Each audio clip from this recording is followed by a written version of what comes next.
तो ये 20वां साल में हम प्रवेश कर चुके हैं। 31 जुलाई तो थोड़ा अपना परिचय, आप भी पूर्व सैनिक। हाँ, मैं इंडियन नेवी से रिटायर्ड हूँ, सबमरीन में रहा था मैं।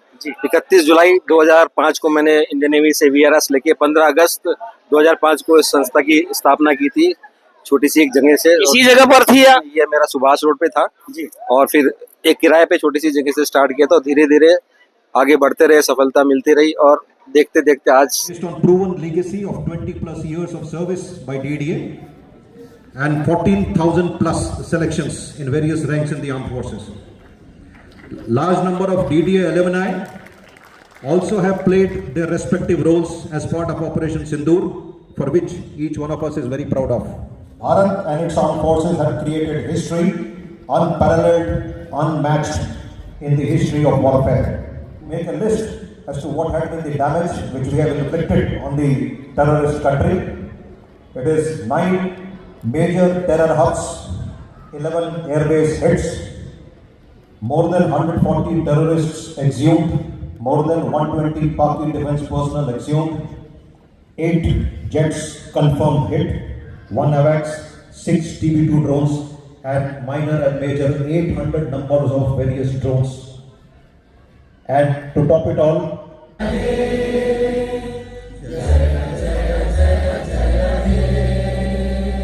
Bharat Mata ki Jai! Bharat Mata ki Jai! Bharat Mata ki Jai! Indian Armed Forces ki Jai! Thank you, gentlemen. You may please sit down. We will start.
तो आप हमारी महफिल में कैसे आना है?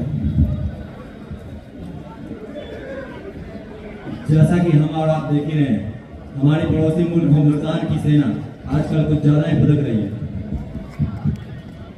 तो हम बखूबी जानते हैं, पर आपका मकसद क्या है? आप कहना क्या चाहते हैं?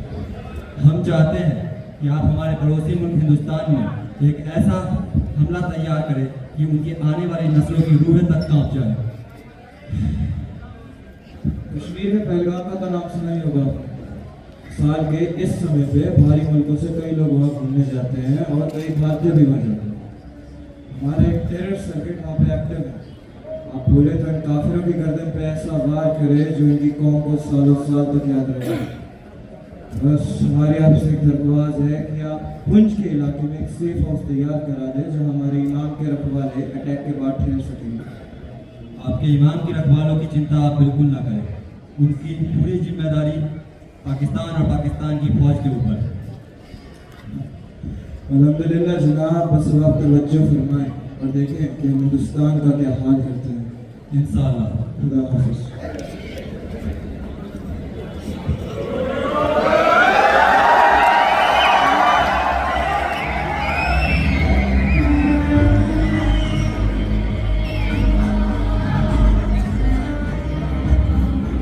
भाईजान देखिए अब तक नहीं आए हैं। अरे अख्तर मियां, क्या हाल है भाईजान?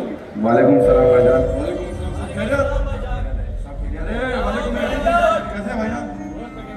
भाईजान मैं खबर लेके आया हूँ। क्या भाईजान? भाईजान मैंने सुना है कश्मीर में इंडियन आर्मी ने अपने कई भाइयों को मार दिया है। अच्छा भाईजान, जी भाई। पूरी हिंदुस्तानी फौज ने हमारी नाक में दम करके रखा है। भाईजान, ना जाने हमारे कितने भाइयों को उन्होंने अल्लाह के घर भेज दिया है। इन्होंने हमारा जीना आराम कर रखा है। आज हम दिखा देंगे, दिखा देंगे कि हम इनका क्या असर करेंगे। आज हम दिखा देंगे कि ईमान के रखवाले क्या असर करते हैं ऐसे काफिरों का। तैयार हो भाइयों? मौत के घाट उतारेंगे सबको। बेरहमी से मारा है इन मासूमों को। आतंकवाद फैलाने का ये क्या तरीका है? भारत को तो इसे लेकर ठोस कदम उठाना होगा और आतंकियों को मारना होगा।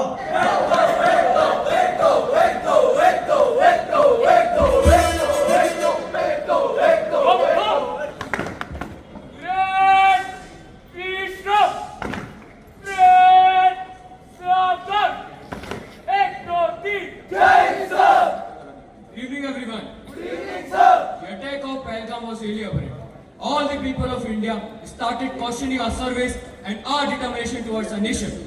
But today, gentlemen, we all are given the opportunity to show the world what the Indian Army can do. Your operation detail will be briefed by Platoon Commander Samavi Padre. So, good luck, gentlemen. निहत्थों को मारते हैं वो, बिना गोली बारूद वालों को मारते हैं ना वो। आज हम दिखा देंगे what the Indian Army stands for. Am I right, boys? Yes, sir. I can't hear you. Am I right, boys? Yes, sir. At 1:45 a.m., we will be reporting back over here with the arms and ammunition. Boys, we are going on a very important mission today. That is Operation Sindoor. Our main aim of this mission is very simple: to eliminate the terror camp in Punj and also kill the main mastermind behind this attack. Am I clear? Yes, sir. उनको कश्मीर चाहिए और हमें उनका sir. Your operation will be led by Major Shaurya. Yes, sir.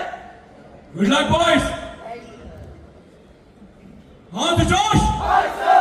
On the Josh. Aye, sir. On the Josh. Aye, sir. Shaurya Daksha Yudayam. Balidan. Balidan. Balidan.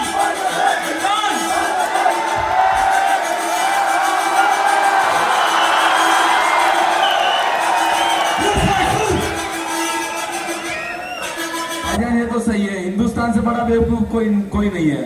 जी भाईजान। हाँ भाईजान, बस देखते रहे कुछ क्षण में हिमाचल कश्मीर हमारा।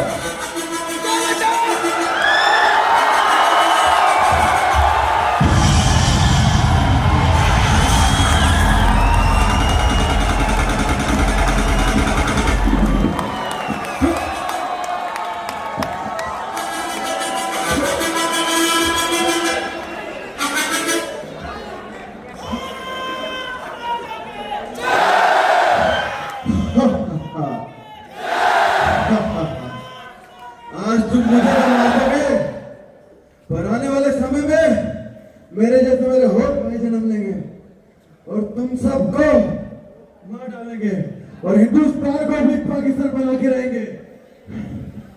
उसकी चिंता तुम मत करो। The Indian Army is always ready to serve and protect the nation. Bharat माता की, भारत माता की, भारत माता की। जनाब, हम आपसे दरख्वास्त करते हैं कि आप शांत हो जाइए और हमें बोलने का मौका दें। ये शांत होने का वक्त नहीं है। अगली दफा उन काफिरों को वो मंजर दिखाएंगे, वो मौत देंगे उन हिंदुस्तानियों को जो सालों साल तक वो भूलेंगे नहीं। उनकी हर एक औरत की इज्जत, हर एक बच्चे की हंसी और हर एक मर्द की सांसें ले लेंगे। खुदा हाफिज।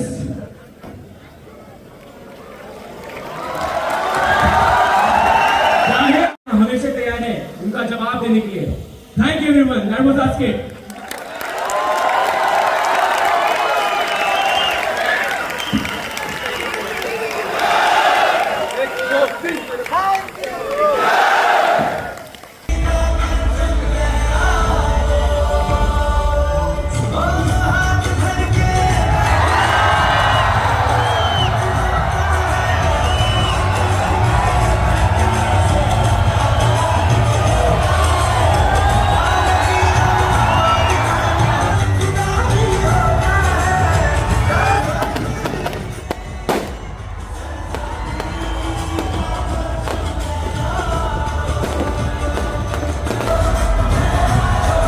हम जी रहे हैं और इसी तिरंगे के लिए हमें मरना है, उससे भी हमें पीछे नहीं हटना है। तो मैं आप सबसे रिक्वेस्ट करूंगा, एक बार खड़े हो जाएं और इस तिरंगे को, इसकी आन बान शान को आज हम सब मिलके सैल्यूट करेंगे। Ready, 1 2 3 salute.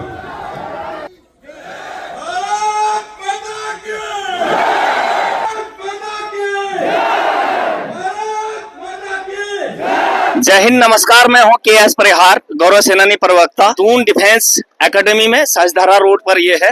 और संदीप सर, जिस प्रकार से यहाँ पर प्रोग्राम ऑपरेशन सिंदूर का सेलिब्रेशन किया गया 2005 से अब तक, जो आप लोगों को तराश रहे हैं, नए विद्यार्थियों को तराश रहे हैं, यूथ को तराश रहे हैं। उत्तराखंड वैसे भी एक सैनिक बहुल प्रदेश है, और अब तक की अचीवमेंट और कितने लोगों को अब तक आप यहाँ से विभिन्न आर्म्स एंड सर्विसेज में अधिकारी या अन्य पदों पर भेज चुके हैं? धन्यवाद आपका।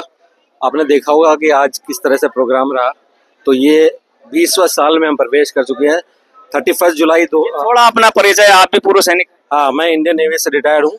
सबमरीन में रहा था मैं जी। 31 जुलाई 2005 को मैंने इंडियन नेवी से VRS लेके 15 अगस्त 2005 को इस संस्था की स्थापना की थी, छोटी सी एक जगह से। इसी जगह पर थी या? ये मेरा सुभाष रोड पे था जी। और फिर एक किराए पे छोटी सी जगह से स्टार्ट किया था, और धीरे धीरे आगे बढ़ते रहे, सफलता मिलती रही, और देखते देखते आज मंजर आपने देखी। बेहतर इंफ्रास्ट्रक्चर है, खेलकूद का सामान है, स्विमिंग पूल है। इसके अलावा जैसे अगर इस तस्वीर की तरफ देखें, एक तरफ हेलीकॉप्टर बना रखा है, एक तरफ फाइटर जेट बना रखा है। यानी कोई भी इक्विपमेंट के लिए तकनीक, प्लेटफॉर्म और उसके लिए जो भी तैयारियां, ट्रेनिंग इत्यादि देनी पड़ती, इसी प्रकार एक यूथ को, एक सोल्जर्स के बच्चे या आम उत्तराखंड या किसी भी जिनके अंदर टैलेंट है, उन्हें तराशने के लिए एक प्लेटफॉर्म चाहिए होता है। तो एक बेहतर प्लेटफॉर्म पर यहाँ पर आने के लिए आप अन्य यूथ को क्या संदेश देंगे? मैं यही संदेश देना चाहूँगा कि ऐसे तो बहुत सारी जॉब्स होती है, बट इंडियन आर्म फोर्सेस ऐसी संस्था है, ऐसी करियर है जिसमें आपको यूनिफॉर्म पहनने का सौभाग्य मिलता है, अच्छी पे पर्क्स है, और आप जैसे कि आपने कहा कि टेक्नोलॉजी, लेटेस्ट इक्विपमेंट पे काम करने का मौका मिलता है, देश विदेश घूमने का मौका मिलता है। तो मुझे नहीं लगता से इससे अच्छा कोई करियर ऑप्शन होगा। जिसको देश सेवा के साथ साथ अच्छा जिंदगी भी बितानी है, तो उसके लिए Indian arm forces best platform है। सर, स्वाभिमान और त्याग की बात यदि कहानियों से शुरू किया, श्री राम ने त्याग किया, ताड़का को मारा और रावण वध करके लौटे। इसी प्रकार पांडवों को लाक्षागृह से भागना पड़ा और उसके बाद वनवास भी झेला और अपने से शक्तिशाली सेना को हराया। तो यहाँ पर त्याग, तपस्या, बलिदान के लिए जो आपने एकेडमी बना रखी है और लोगों को प्रशिक्षण दे रहे हैं, तो कितने प्रकार के बैच से, जैसे मैंने देखा लाल टी शर्ट में है और बैगनी टी शर्ट में है, इसके अलावा अन्य रंगों में है, तो किस प्रकार से आप इनको कैटेगराइज करते हैं? देखिए, ये पूरा का पूरा पैटर्न नेशनल डिफेंस एकेडमी और राष्ट्रीय इंडियन मिलिट्री कॉलेज पे है। जैसे वहाँ पे स्क्वाड्रन होती है, हर एक स्क्वाड्रन का अलग अलग टी शर्ट रहती है। ऐसे यहाँ पे हाउसेज हैं, हर एक हाउसेज का अलग अलग टी शर्ट के कलर्स हैं, जल, थल, अग्नि, वायु, इस तरह के हाउसेज हैं। उसी के अकॉर्डिंगली फ्लैग्स भी हैं और टी शर्ट भी है, सो दैट एक डिफरेंशिएट रहे और आपस में कंपटीशन की भावना भी रहे। इस वजह से वो जी, जैसे मेरा पूछने का दूसरा मतलब है, जैसे एनडीए सबसे कम आयु 16.5 से 19.5 साल, शायद जहां तक अगर मैं करेक्ट हूँ, तो उनके लिए हाई स्कूल से ही तैयारी करनी चाहिए या 11th से करनी चाहिए या 12th करके करना चाहिए या जैसे CDS करते हैं डिग्री के बाद? तो इस प्रकार भी आप कैटेगराइज करते हैं और क्या सलाह आप देंगे कि कितने 10वीं के बाद विद्यार्थी यहाँ आए या 11वीं में आए या 12वीं पूरी करने के बाद, तो क्या बेस्ट ऑप्शन है? दो तरीके से आ सकते हैं। अगर जिन्होंने निश्चित किया है कि डिफेंस में ट्राई करना है, तो वो 10th के बाद आए तो ज़्यादा अच्छा है, क्योंकि उनको 2 साल मिलते हैं 11th 12th के साथ एनडीए। और अगर कोई बाद में सोचता है तो वो 12th के बाद भी आ सकता है, बट फ़ायदा उनको ज़्यादा है जो 11th में ही आ जाए। 11th 12th के साथ साथ उनका अच्छा स्ट्रॉन्ग फाउंडेशन बन जाएगा और हमको उनको बेटर प्रिपेयर कर सकें, उन्हें ज़्यादा अच्छे रिजल्ट रहेंगे जी अदरवाइज 12 के बाद भी आ सकते हैं। जी सर, सैनिक बहुल प्रदेश उत्तराखंड IMA एकेडमी भी इधर ही है, तो एक बेहतर मौके और 70% सोल्जर्स ओरिएंटेड जनसंख्या यहाँ पर है। तो जो यूथ अभी आना चाहते हैं तो क्या कैसे एडमिशन लेते हैं, या सालाना उनको कितना फीस स्ट्रक्चर होता है, या क्या क्या सुविधाएं उनको यहाँ पर मिलेगी, किस प्रकार तैयार करेंगे ताकि ज़्यादा से ज़्यादा लोग इन आपके एकेडमी में आए और अधिकारी पदों पर जाएं, राज्य का, देश का, अपने परिवार का, सबका नाम रोशन करें, जिस प्रकार से ऑपरेशन सिंदूर सेलिब्रेट हुआ और ज़्यादा इंस्पायर हों। इसकी संपूर्ण जानकारी हमारी वेबसाइट www.doondefenseacademy.com पे अवेलेबल है। सहजदार रोड पे हमारा हेड ऑफिस है, वहाँ पे आके जानकारी ले सकते हैं। हमारे तमाम सोशल मीडिया प्लेटफॉर्म पे इसकी जानकारी अवेलेबल है। हमारे करियर काउंसलर हैं, टेलीफोन हेल्पलाइन है, उसके माध्यम से जानकारी ले सकते हैं। जी, तो बहुत बहुत धन्यवाद आपका। तो सभी देखने वाले यूथ्स और जो यहाँ पर प्रशिक्षण ले रहे हैं वो उच्च पदों तक जाएं और अन्य के लिए भी प्रेरणा मिले कि वो सहस्त्रार रोड दून डिफेंस एकेडमी 2005 से अब तक स्टैब्लिश है। बहुत सारे जैसे वहाँ पर बोर्ड, मैंने उनका फोटो भी लिया है, बहुत सारे अचीवर्स निकल चुके हैं। तो बहुत बहुत धन्यवाद साहब भविष्य को संवारने के लिए और इस देश की उन्नति और विकास के लिए। एक बार थैंक्स आपका। जय हिंद, नमस्कार।